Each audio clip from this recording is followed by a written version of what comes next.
Alam mo ba kung bakit marami pa rin sa atin ang palaging kapos kahit may trabaho na at may sideline pa?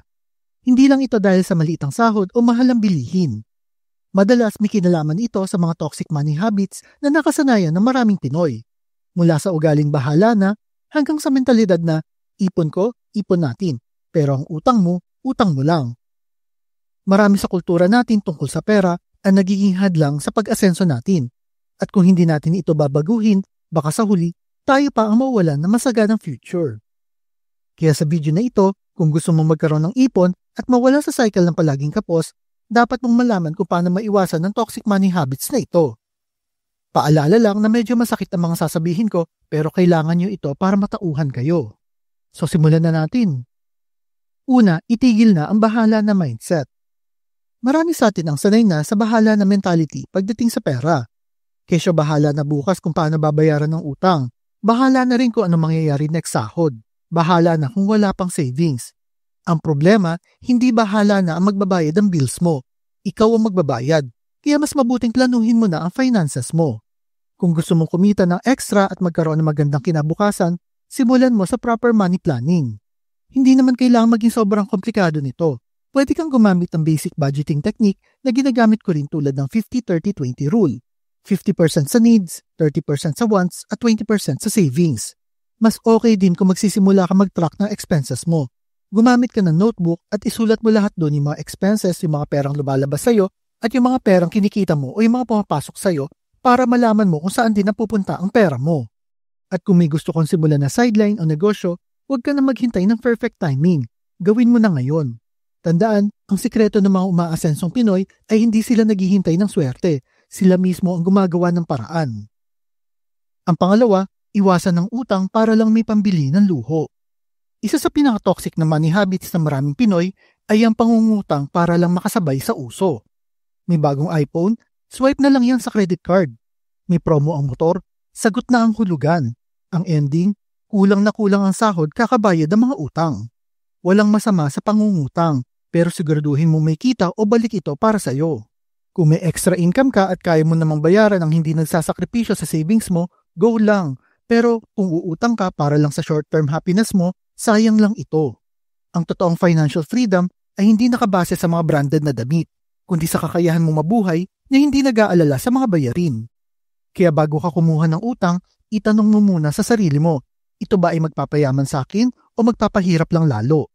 Mas okay pang gamitin ng pera para mag-start ng negosyo, bumili ng income-generating assets, o mag-invest sa sarili mong skills. Ang pangatlo, iwasan ng one-day millionaire mindset. Kapag nakatanggap ka ng malaking pera, halimbawa, bonus o commission, karamihan sa atin ay bigla-bigla nila magiging big spender. Pasok sa restaurant, bili ng bagong gadget, tapos ang ending, back to zero na naman. Kung gusto mo maging financially stable, dapat iwasan mo ang pagkakaroon ng one-day millionaire mindset. Imbis na ubusin ang pera mo sa mga luho, gamitin mo ito para kumita pa ng mas maraming pera. Pwede mo itong gamitin bilang puhunan sa maliit na negosyo, mag-invest sa stock market o sa digital banks at ilagay ang mga emergency fund mo dito. Isipin mo na lang, kung every bonus mo ay nag-i-invest ka instead na ginagastos mo lahat, after 5 years, malaki na malamang ang naipon mo. Ang pang-apat, iwasan ng kasya na yan mindset. Marami sa atin ang nasasanay sa kasya na yan mentality. Kapag sapat na ang kita sa buwan ng gastusin, then okay na ito para sa karamihan. Pero ang ganitong mindset ang nagiging dahilan kung bakit marami ang hindi umaangat at nananatiling kapos sa buhay. Hindi naman talaga sapat yung okay lang, dapat laging may extra. Huwag ka makontento sa isang source of income lang. Kung empleyado ka, maghanap ka ng sideline. Pwede ka mag-freelance, magbenta online, o mag-offer ng mga services mo base sa skills mo. Hindi mo naman kailangan mag-resign kagad, pero dapat handa ka kung sakaling dumating ang panahon na mawalan ka ng trabaho. Sabi nga nila, kapag may extra income ka, may extra security ka. Kaya huwag mong hayaan na sakto lang ang mindset mo. Dapat gawin mo ang lahat para sa mga pangarap mo sa buhay. Ang panglima, iwasan ng kung ano ang trabaho, okay na mindset. Marami sa atin na natututo makontento kung ano lang ang available na trabaho, basta may sahod, okay na yan. Kahit maliit, carry na. Kahit overwork, underpaid, ayos lang basta may pangkain. Pero ang mindset na ito ay ang pumipigil sa karamihan na umasenso. Kung hindi mo bibigyan ng halaga ang sarili mong skills at effort, paano ka aasenso? Huwag kang matakot na mangarap ng mas mataas. Kung palagi ka lang kontento sa kung ano ang meron lang, hindi mo malalaman ang tunay mong halaga. Hindi ka kasi ipinanganak para lang magtrabaho at mabuhay ng sakto lang. May kakayahan kang umasenso at bigyan ng maganda pagkakataon ng sarili mo para lumago at umasenso sa buhay. Huwag ka matakot na maghanap ng mas magandang oportunidad, mag-aral ng bagong skills o magnegosyo kung kinakailangan. Ang sahod mo ngayon ay hindi kailangan maging sahod mo habang buhay. Kung may paraan naman para tumaas ang kita mo, bakit pipiliin mong manatili sa ilalim? Ang pang-anim, iwasan ng pera lang yan mentality. Ilang beses mo nang maririnig yung linyang, pera lang yan at mapapalitan din. Pero alam mo ba na ito ang isa sa pinaka-toxic na money mindsets na nagpapahirap sa maraming Pinoy? Marami ang gumagastos ng walang pakundangan kasi iniisip nila na may susunod na sahod naman. Yung iba ay nag-aaksaya ng pera sa sugal, bisyo at walang kwetang luho kasi ang reason nila, pera lang naman yan at kikitain ko ulit. Pero hindi ba natin naiisip na hindi lang pera ang nawawala sa atin, kundi oras, oportunidad at security sa hinaharap? Kapag inisip mo kasi palaging pera lang yan, hindi mo namamalayan na hindi lang pera ang nawawala sa'yo, kundi ang chance mo na makapag-ipon, makapag-invest at magkaroon ng mas magandang future. Oo, kikitain mo ulit yung pera, pero paano yung oras at oportunidad na nasayang? Hindi mo na mababalik ang panahong sana ginamit mo na lang ang pera na yan para paghandaan ng mas mahalagang bagay sa buhay. Kaya bago mo gastusin ang pera mo sa walang kwentang bagay, tanungin mo muna ang sarili mo. Mas magiging panatag ba ako sa hinaharap dahil dito o lalo lang ako mapapahamak? Sa ganitong paraan, mapag-iisipan mo ang importansya ng pera sa buhay mo at gagastusin mo ito na mas tama. Ang pang-7, iwasan ng sandal sa pamilya mentality.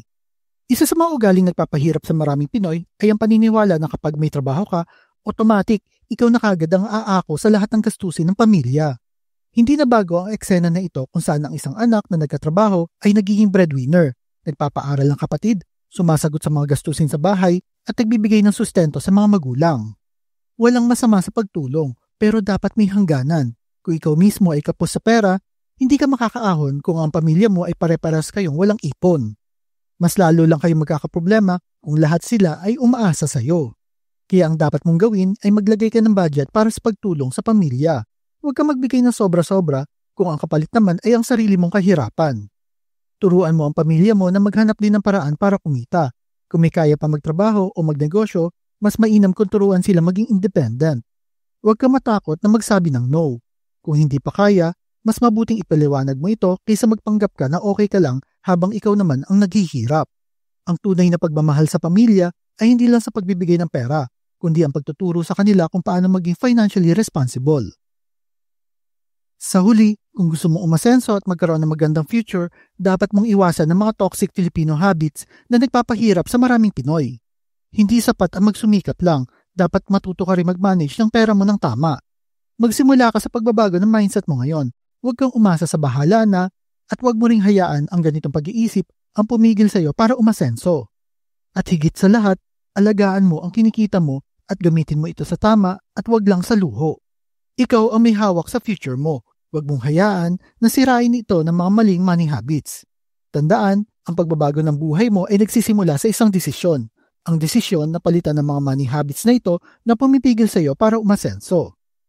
At kung nagustuhan niyo ang video na ito at gusto niyo pang matuto ng iba't ibang money tips at financial hacks, siguraduhin mag-subscribe sa channel na ito para pa sa mas maraming life-changing contents. Ikaw ba, ano ang mga toxic na money habits sa mga Pinoy ang gusto mong baguhin? Type mo naman sa comment section below. At kung mahilig kayo sa mga videos tungkol sa pera, motivation na business, like and share nyo lang ang video na ito at kita-kita po ulit tayo sa mga susunod na video.